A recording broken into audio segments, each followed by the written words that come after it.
guys, so as you may know, we have reached, drumroll please, 1,000,000 subscribers.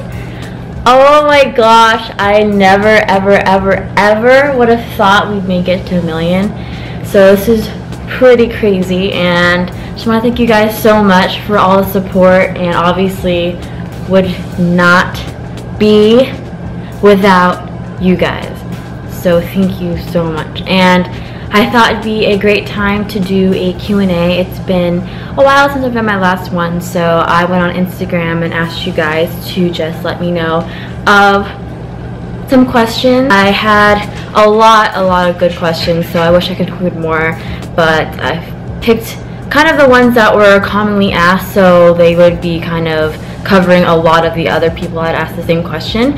So I really hope that you find this video to be interesting, and let's go on with the video. Alright, so first question is from Marlon PS, and it is, what made you want to live on your own? And congrats, by the way. Thank you, Marlon. And a lot of you guys kind of asked kind of the same question. So I moved out pretty much as soon as I graduated high school. I moved out in July and I graduated in June. So honestly, it was something that I had in mind for quite some time. The only thing that was really holding me back was obviously school. So I have wanted to live in downtown Seattle for literally like my entire life. I lived about 30 minutes north of downtown. So whenever like I passed by Seattle, I kind of just was like, that's where I want to live. So it became a reality, which is pretty insane. And so I have always been really independent, even at home. I kind of just like doing my own thing in my room, and I really just like the idea of having a productive space. So living on my own, I kind of was able to make it my own place. Like as you guys see from my apartment tour, I really like decorating, so I really wanted to move out for that aspect too, just because I could create kind of my own space. But I still live like 30 minutes from home, so I see my mom quite often. Honestly, it was a really great decision. I have no regrets moving out at all. So definitely was very fit for how I am and my lifestyle. So yeah.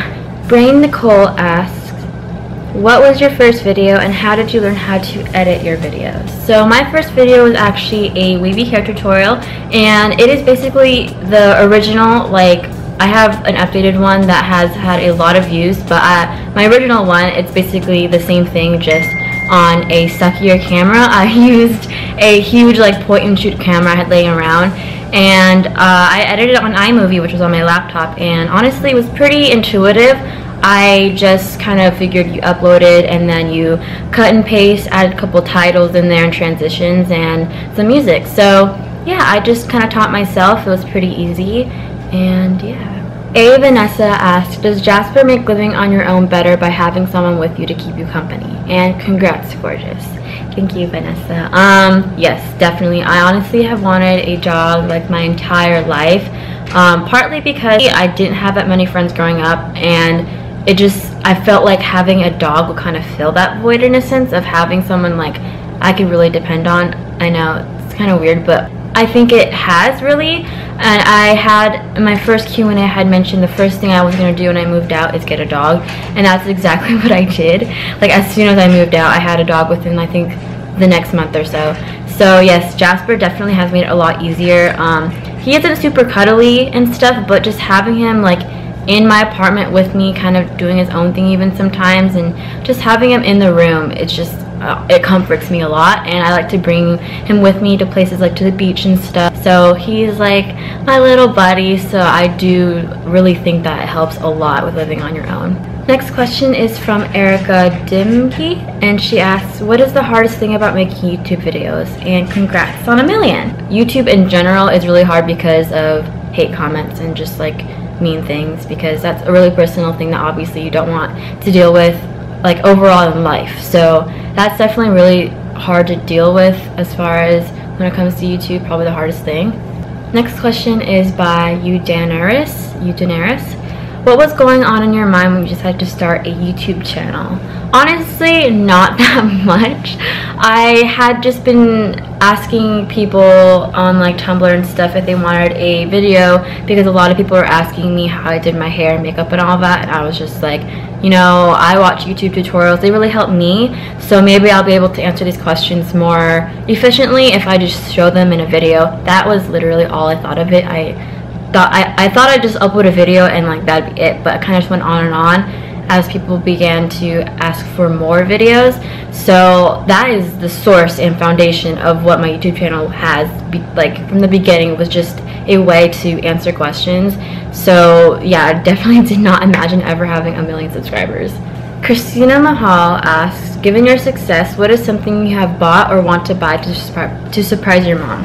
So the thing with my mom is, the way she is she doesn't ever really ask for presents or like materialistic things at all. Like from the beginning, she has always said that all I want is for you to graduate college and get your degree. Like that is the gift I want. That's all I want.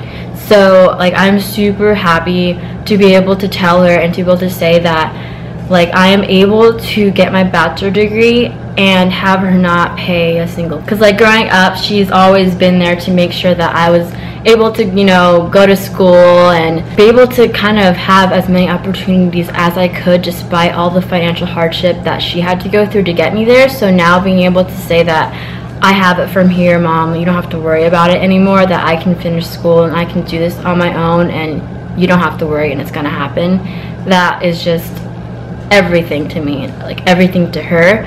So kind of along the same lines, Jasmine Lynn asks, how did you manage to move out and live and support yourself financially? So I am going to be completely honest with you guys. I know that this is kind of a very touchy subject on YouTube, and I understand, but I'm going to be honest with you guys because I feel like that's just how I am and I would want to know. So financially and everything like that, I am a full-time YouTuber. It is my job, it is my career, and everything I have and everything I'm going to be doing as far as like school and like my apartment, and I was able to get Jasper and all that is because of YouTube. Like YouTube is a job. It may not seem like that because it is super fun. It's a dream job. So it's insane to think that something so like fun and so, you know, different can be a career, but it really is. You know, just because you have fun while doing it doesn't mean it's not a job. So that is how I'm able to move out and all that, is because of YouTube. It is a full-time job. I am completely independent from my parents as far as anything goes. So yeah, it's pretty crazy. So Vivian Bay asks, notice me, okay? Ha ha ha. So I'm gonna insert here because I definitely noticed that you asked a lot of questions and you have been day one. You are a day one because you have had a fan page from, I don't even know, like so long ago, and I do notice you. So I wanted to be sure to include that. So yeah, love you. Stephanie D asks, when you edit your videos, usually how long does it take? Honestly, it just really depends on the type of video. Some videos take longer than others to edit and film and all of that. So I'll say, for example, like a lookbook, and just filming in itself can take around 2 to 3 hours, and then once you're done filming, you have to put it all onto your computer and make sure you have enough space, and once you start editing, that can take another, and I'm saying like you doing this like straight for a couple hours, like non-stop. So filming is like 2 to 3 hours straight because you're changing in and out outfits, making sure everything's in frame, making sure the lighting is good, making sure everything's in focus, and then you go into the editing, and that could be for around, I'd say, 5 to 6 hours straight, which is crazy to think because a video is like, what, 5 minutes long, but we're, you know, cutting and pasting from really like huge reels of film, and then making sure that each second is what you want it to be, and then adding all the edits and stuff like that. So that can take another 4 to 5 hours. So once you have the editing and stuff, it takes a while to find music, which honestly take like an hour in itself. Like finding music is so hard to do because of copyright. Anyway, so yeah, there's that, and then you have to take time to take pictures for the thumbnail and for Instagram, and then uploading it, just getting it onto YouTube takes about another hour or so, hour to 2 hours. So it can take like a full day from the moment you wake up to the moment you go to sleep, like non-stop. Or you can split it apart, you know, one day do this, another day do that. But it does take a long time, and it's a lot more that goes behind the camera that you guys don't see. Eunice Elston asked, is your hair color a natural color? And love everything about you. Thank you. I love everything about you too. Yes, I get this question quite often. My hair color is completely natural. I've never ever dyed my hair before. It's all natural. There's no extensions at all, and I don't know, it's just the way it is. I'm a 4th white, so I'm 3/4 Vietnamese and a 4th white, so I guess it's that little bit of white in me that causes my hair color to be a little bit lighter, but yeah, it is natural. Jenna King Music asked, was it scary living on your own, being alone? I'm moving out by myself in a few months and kind of nervous about it. Yes, especially in downtown Seattle. Living in downtown, it can be kind of scary because the nightlife, you know, and it's just, downtown in the city is, you know, notorious for having more crime. So it is kind of scary, so I am very cautious, especially I'm on my own. I literally don't live with anyone, and I'm a, you know, young girl. So I make sure that I am honestly indoors at night. I don't like going out at night. If I'm in the parking garage, I have my pepper spray ready. Like, I'm very, very cautious and careful. So if you're in the same position as me, don't take any risks. Make sure that you are careful because things like this do happen, unfortunately. So yes, it is scary in that aspect. And even when I'm in my own place, I make sure that everything's locked and everything like that. So yes, it is kind of scary, but it's not enough for me to be like, no, I can't do it, because that's just not how it works. You kind of have to deal with it. Just be careful. Taylor ST asked, how's Jasper and what type of dog is he? Jasper's really good. He's a really good dog. He's really chill, and even as a puppy, like, he's just really well behaved. He does have his moments, like he loves playing with other dogs, and when he's around other dogs he just wants to play non-stop, but otherwise he's really good. He's chill. I think he's perfect for me. And he is a Pembroke Welsh Corgi, and he's a fluffy, which means that he is a long-haired Pembroke, which is kind of rare because it's recessive genes, so there's not that many of them, and I love his fur. It's so cute. So yeah, he is full Corgi, though a lot of people think that he's part Pomeranian or part something because of his long hair, and the long hair is not typical, but he is 100% Pembroke Welsh Corgi. Julia Wicks asked, what was your situation growing up? I saw in a previous post that you grew up depending on food banks. It's really interesting to talk about this because I never really thought, I don't think I've talked about it before. I may have, I don't know. But yeah, growing up, my parents were divorced when I was really young, probably about less than a year old, and my mom was a single parent, and she lived on really low income, and she worked so hard, but she had only been in the United States for a couple years, so she, you know, worked night and day. And I remember being in the back of her car during newspaper routes at like 3 in the morning because no one could watch me, and she really just needed as much money as she could to raise me on her own.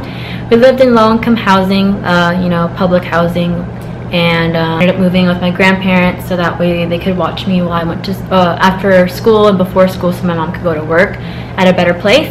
And then eventually she kind of made her way up, and we moved into a really good neighborhood. And yeah, as far as my childhood goes, I still had a really good childhood, so that didn't affect it at all, but we did have some rough times. So yeah, that's kind of the story behind that. But it's not like I'm scarred because of it. It was still like, I really appreciate the way my mom went about it. Despite difficulties, she just did her best to deal with it and make the best out of everything, and she never complained. So yeah, really, my mom is a great mom.